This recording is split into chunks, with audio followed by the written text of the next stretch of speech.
Étant investisseur en crypto-monnaie pour le long terme, l'ultime question est de se dire quand est-ce que je vais arriver à la période qu'on appelle le bull run, qui est une période purement capitale pour un investisseur long terme.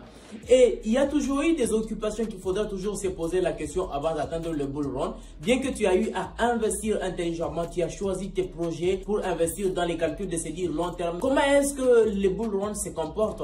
Il faut toujours comprendre toutes ces astuces pour mieux digérer la période du bull run et éviter d'être perdant pendant cette période. Tout au long de cette vidéo, je vais te parler du bull run et te dire comment est-ce que ça se comporte pour que tu puisses en tirer bénéfice et pourquoi pas ne pas être gagnant à 100% pendant cette période. Alors avant de commencer, si c'est la première fois de passer sur notre chaîne, bienvenue sur la communauté Pierre LM Crypto. N'oubliez pas de t'abonner, d'activer également la cloche de notification pour être notifié à chaque fois que je publie une nouvelle vidéo. Les gars, bienvenue sur la communauté. Nous savons que en tant qu'investisseur, on s'est dit toujours attendre le bull run. Nous avions eu à traverser une période qui est le bull market et ça nous a pris beaucoup de temps.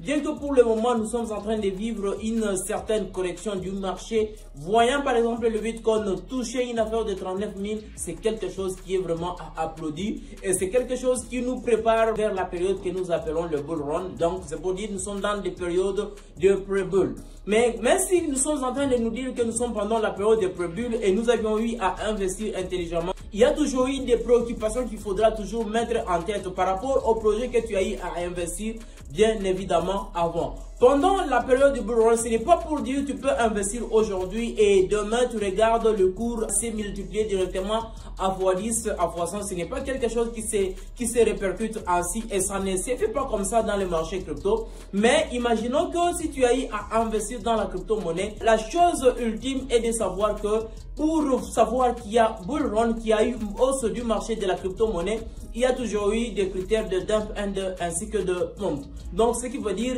la montée s'effectue toujours en escalier. Et tu peux juste voir les graphiques du Bitcoin par rapport à la période où nous avions eu à vivre le Bitcoin à une affaire de 15 000, 20 000. On a toujours vu les mouvements de dump et de pump. Mais par après, le Bitcoin a essayé un peu de monter pour toucher le 30 000. Et aujourd'hui, nous sommes dans le 39 000, nous sommes en train d'attendre vers les 46 000. Tu peux juste voir par rapport à l'analyse, à ces graphiques qui viennent de s'afficher tout juste là et tu comprendras toi-même si tu fais partie de traders. Pour ceux qui sont toujours débutants, ils peuvent toujours avoir des difficultés dans les calculs de se dire pendant les bull run, est-ce que je peux toujours me faire des millions, je vais me faire mon investissement, mon capital à x1000, à x100, ça peut toutefois arriver, mais il est toujours important de savoir. Pour celui qui a eu à investir pendant que les bitcoins étaient à une affaire de $1 et aujourd'hui nous sommes en train de vivre à plus de 39 000 $, est-ce que ça allait être possible pour toi si tu avais investi pendant que les bitcoins étaient à $1?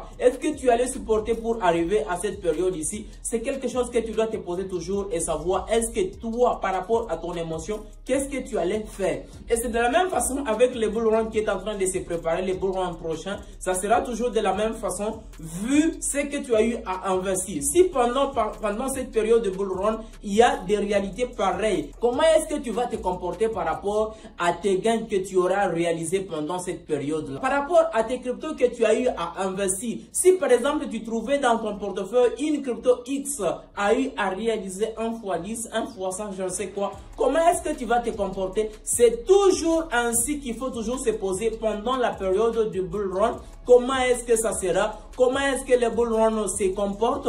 Comment est-ce que tu vas planifier cela pour mettre le bull run à ton avantage? Retenez que le bull run, ce n'est pas une montée, du coup, ce n'est pas une montée rapide, c'est une montée petit à petit. Et ça peut toutefois prendre 2 mois, 3 mois, 4 mois, 5 mois, je ne sais quoi. Et par rapport à tous ces mois, la montée sera toujours progressive. Et la même façon avec des cryptos qui suivront toujours les mouvements du Bitcoin vont commencer aussi à monter progressivement. Ça ne va pas monter du coup. Et il faut retenir pendant ces temps, c'est la période où nous constatons qu'il y a perte d'argent, qu'il y a beaucoup de cas d'arnaque. Et ce qui veut dire, pendant ce temps, tu dois toujours être vigilant car il y aura des gens qui vont se faire montrer étant des grands messieurs dans le monde cryptographique. Ils vont te dire qu'ils sont des grands formateurs dans le marché cryptographique juste pour te voler, juste pour t'arnaquer ton argent que tu as eu à investir durement pendant le bear market. Tu as accumulé pendant le bear market beaucoup.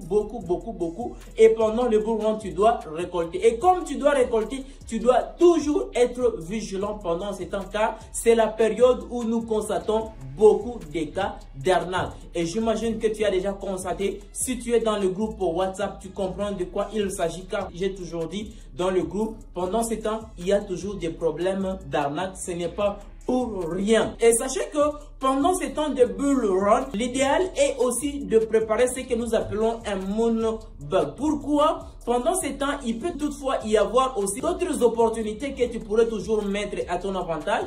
Acheter par exemple une crypto. Par exemple, si tu as eu à vendre une crypto donnée, parce que je t'avais parlé dans l'une des vidéos, pendant le bull run, il faut toujours commencer à vendre une partie de ton investissement progressif pour pouvoir retirer tes bénéfices. Mais ça peut arriver que tu as eu à vendre une partie de tes jetons pour une crypto, disant que ça pourrait toutefois descendre, mais au lieu que cette crypto puisse descendre, ça continue toujours de performer. Il pourrait y avoir une opportunité par rapport à ça, et ayant un certain bénéfice dans ton portefeuille, tu pourrais toujours mettre à ton avantage ces bénéfices en essayant un peu d'injecter un peu. Il est toujours important pendant ce temps de faire toujours des analyses avant d'injecter, bien que une crypto X est en train toujours de performer, continue toujours de performer.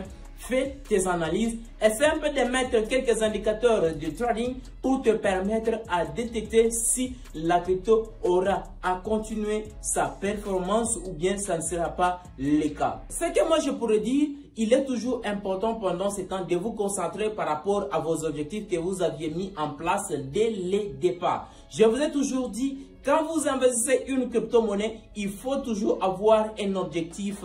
Est-ce que c'est un objectif à long terme? Et si c'est à long terme, qu'est-ce que tu sous-entends gagner? Il est aussi important de connaître que pendant ce temps, il ne faut jamais être très gourmand. Parce que si vous êtes gourmand, vous risquerez de perdre beaucoup d'argent pour une crypto qui vous a fait, par exemple, 1 x 10. Vous vous dites que ça pourrait toujours aller à x100, mais par après, ça chute pour te faire encore 1 x 5 et perdre le x10 que tu devrais récupérer. C'est pourquoi je vous demanderai toujours de récupérer vos bénéfices progressivement, de conserver jalousement vos crypto-monnaies, vos portefeuilles, parce que cette période sera purement très compliquée, sera une période très émotionnelle. Comment est-ce que tu vas assumer cette période? Comment est-ce que tu vas contrôler ton émotion pendant cette période? Car le marché haussier, c'est une période qui est très compliquée, de plus que le marché baissier que nous appelons le bear